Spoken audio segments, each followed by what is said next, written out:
Hello dear students, previous video lecture में हमने concentration terms, molality and mole fraction को discuss कर लिया था। इसके बाद जो हमारे बचे हुए कंसंट्रेशन टर्म्स थे वो थे परसेंट वाले, जो मास percent, volume percent and mass by volume percent वाले कंसंट्रेशन टर्म्स हैं, एंड साथ में नॉर्मेलिटी एंड एक और कंसंट्रेशन टर्म्स देख सकते हैं हम, पीपीएम, पार्ट्स पर मिलियन। तो चलिए देखिए, आज हम स्टार्ट करते हैं नॉर्मेलिटी को। नेक्स्ट लेक्चर में हम कवर करेंगे पार्ट्स पर मिलियन और मास परसेंट, वॉल्यूम परसेंट वाले टर्म्स को। ठीक है, तो आज देखिए हम सीखते हैं यहाँ पे नॉर्मेलिटी का टर्म। ठीक है, नॉर्मेलिटी जिसको हम किससे रिप्रेजेंट करते हैं, कैपिटल एन से रिप्रेजेंट करते हैं। देखिए ये भी टर्म कुछ कुछ मोलैरिटी से सिमिलर है। मोलैरिटी से कंपेयर करके याद करेंगे तो ज़्यादा आपके लिए आसान होगा।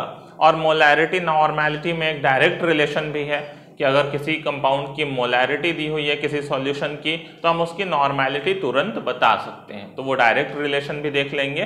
ठीक है, देखिए कहता क्या है नॉर्मेलिटी के बारे में कि द नंबर ऑफ इक्विवेलेंट्स। अब देखिए आपको यहाँ पे एक नया टर्म सीखने को मिलेगा, इक्विवेलेंट। जैसे पीछे मोल लेते थे मोलैरिटी कैलकुलेट करने के लिए, वैसे यहाँ पे इक्विवेलेंट टर्म का यूज किया जाता है। The number of equivalents of solute, the number of equivalents किसके, सॉल्यूट के। जैसे वहां मोल लेते थे सॉल्यूट का, वैसे यहां पे इक्विवेलेंट लिया गया है सॉल्यूट का। ठीक है, प्रेजेंट पर लीटर ऑफ द सॉल्यूशन, पर लीटर ऑफ द सॉल्यूशन। वहां पे भी पर लीटर सॉल्यूशन में लेते थे, यहां पे भी पर लीटर सॉल्यूशन में ही ले रहे हैं। ठीक है, तो नीचे वाला टर्म आपका सेम है, पर लीटर ऑफ द सॉल्यूशन। वहां मोल पर लीटर लेते थे मोलैरिटी में, यहां इक्विवेलेंट पर लीटर लेते हैं नॉर्मेलिटी में। मतलब छोटा सा फॉर्मूला लिखूं मैं, ठीक है, छोटा सा फॉर्मूले के फॉर्म में लिखूं तो n इज इक्वल टू लिख सकता हूं EQ बाई V, इक्विवेलेंट पर लीटर। EQ क्या है यहाँ पे, इक्विवेलेंट है। इक्विवेलेंट पर लीटर को ही हम क्या बोलते हैं, नॉर्मेलिटी बोलते हैं। ओके, यह है number of equivalents of solute. ठीक है, V वही है हमारा वॉल्यूम ऑफ सॉल्यूशन, बट यहां पे भी किस में रखना है आपको, लीटर में रखना है। वॉल्यूम ऑफ सॉल्यूशन किस में, इन लीटर। अब ये इक्विवेलेंट निकलेगा कैसे, ठीक है, जैसे मोल निकालना हमें आता है, मोल के लिए क्या करते हैं, मास में मोलर मास से डिवाइड करते हैं। सिमिलरली देखिए इक्विवेलेंट के लिए मास में इक्विवेलेंट मास से डिवाइड करेंगे। मोल के लिए क्या करते हैं, मास divide by molar mass. Equivalent के लिए क्या करेंगे, मास डिवाइडेड बाय इक्विवेलेंट मास। तो जो ये इक्विवेलेंट होता है ये निकलता है मास में, जब हम इक्विवेलेंट मास से डिवाइड करते हैं तो। ठीक है, अब बात आती है ये इक्विवेलेंट क्या होता है। ठीक है, इक्विवेलेंट क्या होता है, तो इक्विवेलेंट देखिए मोलर मास से ही निकलता है। मोलर मास में एक फैक्टर होता है n फैक्टर, उससे डिवाइड कर दे तो हमें मिल जाता है इक्विवेलेंट मास। ठीक है, तो इक्विवेलेंट मास क्या होता है, molar mass divided by n factor. ठीक है, n ध्यान दीजिएगा यहां n फैक्टर है, n मोल नहीं है। तो अब सारी बात आके रुकती है, पहले ये n कैलकुलेट करें, क्योंकि n कैलकुलेट करेंगे तो हमें मोलर मास मिल जाएगा। मोलर मास तो पता ही है, मोलर मास में n फैक्टर से डिवाइड करेंगे तो इक्विवेलेंट मास मिल जाएगा। फिर इक्विवेलेंट मास से इक्विवेलेंट निकाल सकते हैं, और इक्विवेलेंट पर लीटर ही क्या है, हमारी नॉर्मेलिटी है। तो देखिए सबसे पहले हम ये n फैक्टर समझ लेते हैं क्या होता है, किस कंडीशन में कैसे कैलकुलेट करते हैं। ओके,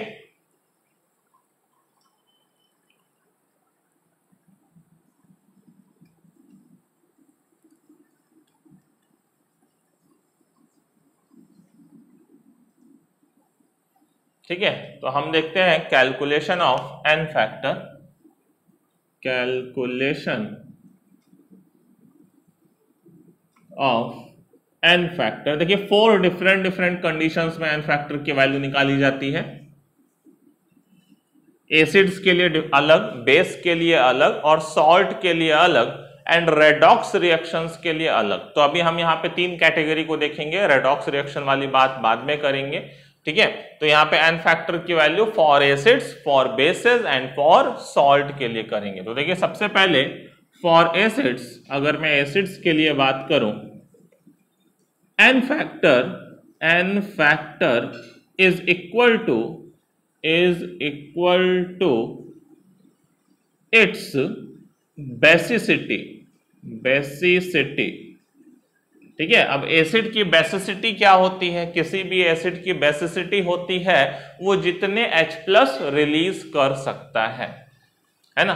जैसे HCl को ले लूं, वो 1 H+ रिलीज कर सकता है, तो उस एसिड की बेसिसिटी क्या होती है? 1, ठीक है। उल्टा बोलते हैं हम, एसिड की बेसिसिटी होती है, ऐसे ही बेस की क्या होती है? एसिडिटी होती है, ठीक है। बेस जितने OH आयन रिलीज कर पाए वो उसकी एसिडिटी है, ठीक है। तो देखिए यहाँ पे अगर मैं एन फैक्टर ऑफ एसिड की बात करूं तो वो उसकी बेसिसिटी के इक्वल होता है, या मैं सिंपल बोल दूं तो वो जितने H+ रिलीज कर सकता है वही उसके एन फैक्टर की वैल्यू है, क्योंकि वही उसकी बेसिसिटी है। लाइक हाइड्रोक्लोरिक एसिड ले लूं, इसका एन फैक्टर 1 है क्योंकि ये 1 H+ दे सकता है, ठीक है। H2SO4 ले लूं, इसका एन फैक्टर 2 है क्योंकि ये 2 H+ दे सकता है, ठीक है।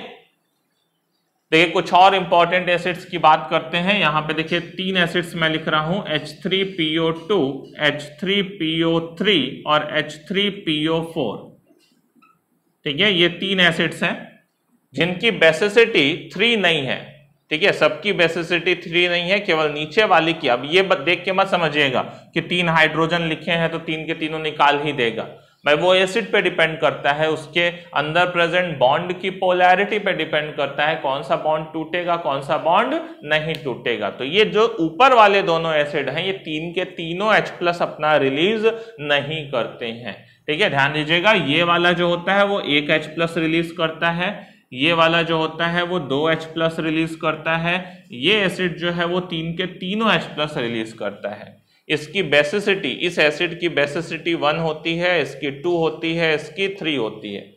वो डिसाइड होता है इसके स्ट्रक्चर से, ठीक है। अब स्ट्रक्चर भी मैं बना देता हूं, बट पहले नाम समझ लीजिए, ठीक है। इनके नाम शायद आपको ना पता हो।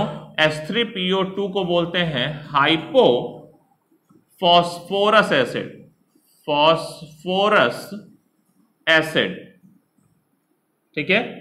H3PO2 का नाम है, आगे हाइपो टर्म लगा हुआ है, हाइपो मतलब समझ लीजिए सबसे छोटा वाला। इसको बोलते हैं फॉस्फोरस एसिड, फॉस्फोरस, वो हाइपो फॉस्फोरस था, ये फॉस्फोरस है, फॉस्फोरस एसिड, ठीक है। या इसके आगे ऑर्थो भी लगा सकते हैं, ऑर्थो ऑप्शनल है, लगाइए मत लगाइए काम चलेगा, ठीक है। ऐसे इसका नाम है देखिए ऑर्थोफॉस्फोरिक एसिड, ऑर्थो फिर यहाँ पे ऑप्शनल है, लगाइए ना लगाइए कोई फर्क नहीं पड़ता।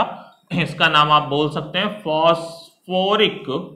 फॉस्फोरिक एसिड, ठीक है। तो बड़ा वाला इक है, छोटा वाला अस है, सबसे छोटा वाला हाइपो लगा के बोल रहे हैं, ठीक है। तो ये ध्यान दीजिएगा, H3PO2, H3PO3, H3PO4 की बेसिसिटी 1, 2, 3 होती है, या उसके एन फैक्टर की वैल्यू 1, 2, 3 है, ठीक है। अब ये ऐसा क्यों है, चलिए मैं स्ट्रक्चर से आपको समझा देता हूं, इनके स्ट्रक्चर से, ठीक है।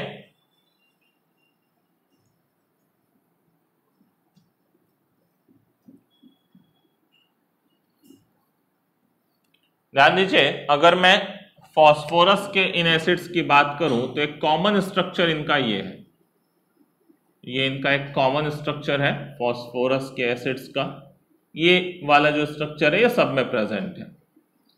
अब यहाँ पे देखिए एक ऑक्सीजन मैंने बनाया, फास्फोरस 5 बॉन्ड बना सकता है ना भाई, नाइट्रोजन की फैमिली का है, 5 वैलेंस इलेक्ट्रॉन होते हैं, 5 बॉन्ड बना सकता है, 2 ऊपर बना दिया मैंने, 3 नीचे, एक कॉमन सब में रहेगा डबल बॉन्ड ऑक्सीजन। अब नीचे देखिए पहले वाले में कितने ऑक्सीजन बचेंगे, एक लिख ही दिया है, एक ही बचेगा, तो यहाँ पे होगा HHOH, एक ऑक्सीजन यहाँ पे और लगा दिया।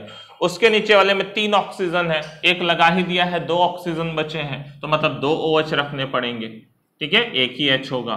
नीचे वाले में 4 ऑक्सीजन है, एक लगाया है, तो मतलब तीनों जगह पे हमें क्या रखना पड़ेगा, तीनों जगह पे हमें OH रखना पड़ेगा, OH OH OH। बात समझ रहे हैं।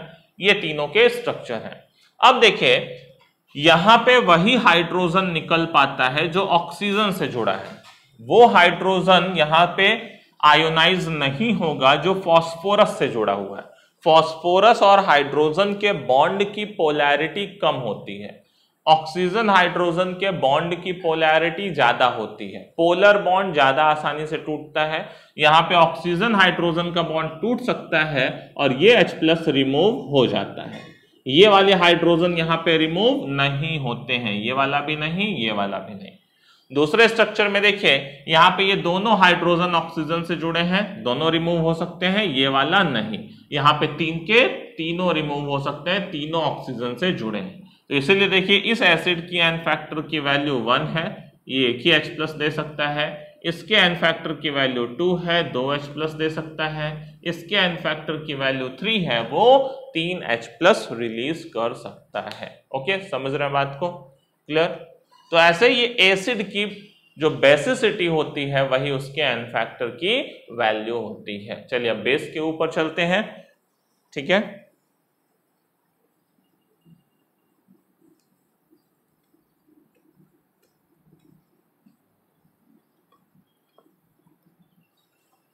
देखिए for base N factor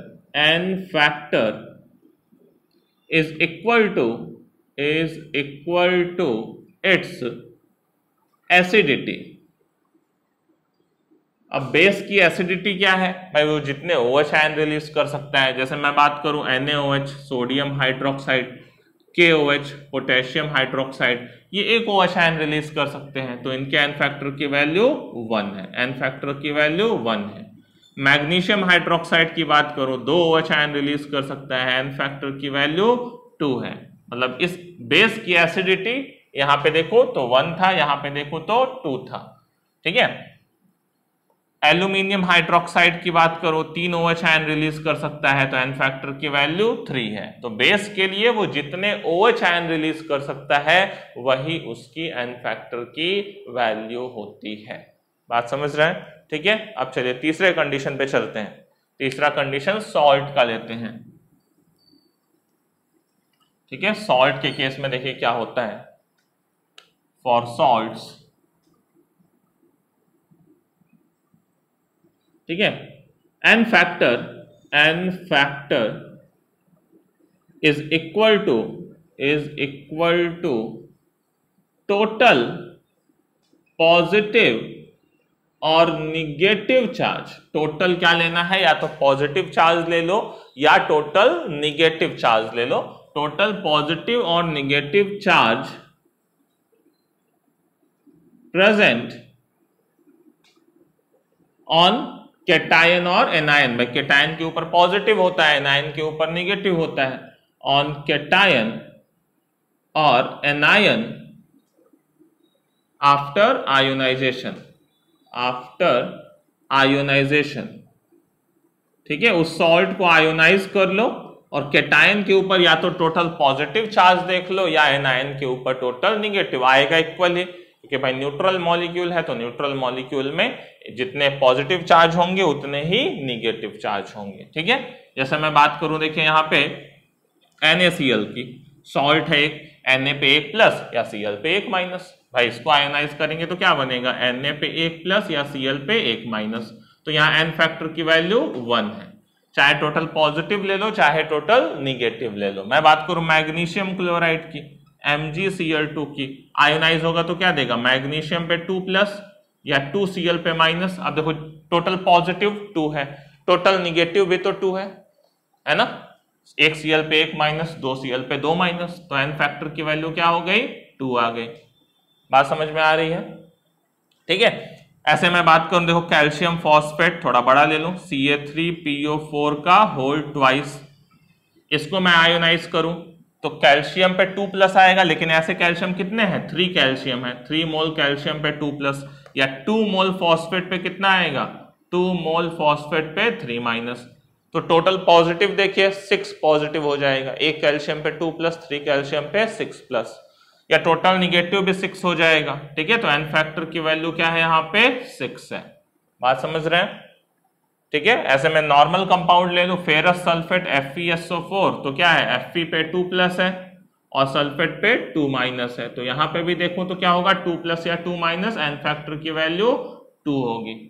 clear है। तो सिंपल, सॉल्ट को आयोनाइज करिए, कैटायन के ऊपर या एनायन के ऊपर टोटल अपना पॉजिटिव या निगेटिव चार्ज देख लीजिए। ओके, क्लियर है, बात समझ रहे हैं। तो ये एन फैक्टर यहां से निकल जाता है। अब हमारा इसकी हेल्प से क्या निकाल सकते हैं, नॉर्मेलिटी को निकाल सकते हैं। ठीक है, तो चलिए एक न्यूमेरिकल ले लेता हूं मैं।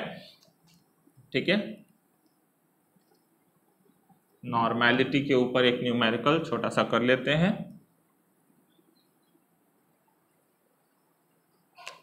देखिए एक एग्जांपल हमें देता है क्वेश्चन कि 4.9 ग्राम H2SO4 is dissolved to make a 500 ml solution. Find normality.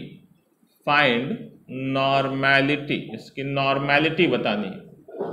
ठीक है, चलिए देखिए, हमने कहा नॉर्मेलिटी के लिए क्या करना पड़ेगा, इक्विवेलेंट पर लीटर।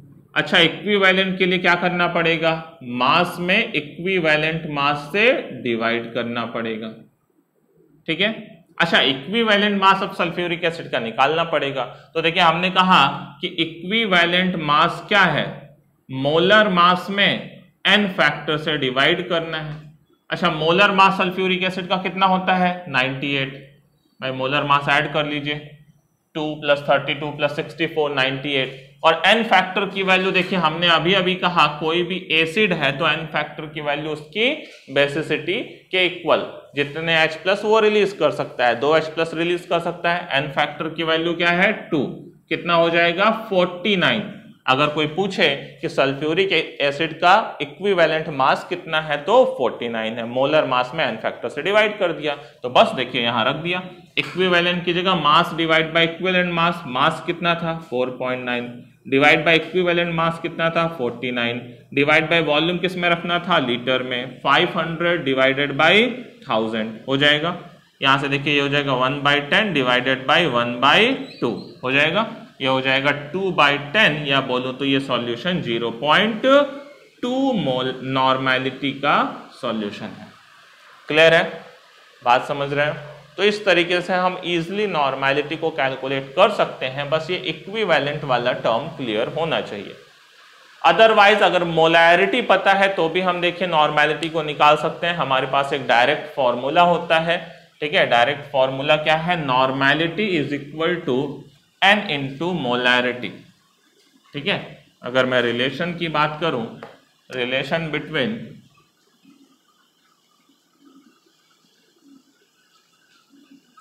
नॉर्मेलिटी एंड मोलैरिटी, तो रिलेशन आता है एक कि normality is equal to n into molarity. ठीक है, ये n क्या है, वही जो n फैक्टर हमने निकाला। जैसे एग्जांपल के लिए हमसे बोले कि हमारे पास 0.2 मोलैरिटी का H3PO2 है या H3PO3 है, तो इसकी नॉर्मेलिटी क्या होगी। तो ये देखिए आपको मैंने ये वाली एसिड का n फैक्टर कितना बताया, n फैक्टर की वैल्यू बताई इसकी, ये 2 होती है इसके n फैक्टर की वैल्यू अभी जस्ट मैंने पीछे बताया। तो अगर हमें इसकी नॉर्मेलिटी को कैलकुलेट करना है तो n फैक्टर कितना हो गया 2 है, और इनटू मोलैरिटी कितनी है 0.2, तो इसकी नॉर्मेलिटी कितनी हो जाएगी 0.4। आप ऐसे भी डायरेक्टली कैलकुलेट कर सकते हैं ऑब्जेक्टिव क्वेश्चंस के लिए। अगर सपोज करिए नॉर्मेलिटी टर्म आपको थोड़ा अच्छा नहीं लगता है तो आप मोलैरिटी कैलकुलेट करिए, और मोलैरिटी से फिर आप इस फॉर्मूले से क्या करिए, नॉर्मेलिटी निकाल लीजिए। बात समझ गए, क्लियर। तो ये हमारा कवर होता है नॉर्मेलिटी का टॉपिक। नेक्स्ट लेक्चर में हम बात करते हैं जितने भी मास परसेंट, वॉल्यूम परसेंट वाले टर्म्स हमारे बचे हुए हैं। ठीक है, तब तक के लिए पढ़ते रहिए। All the very best.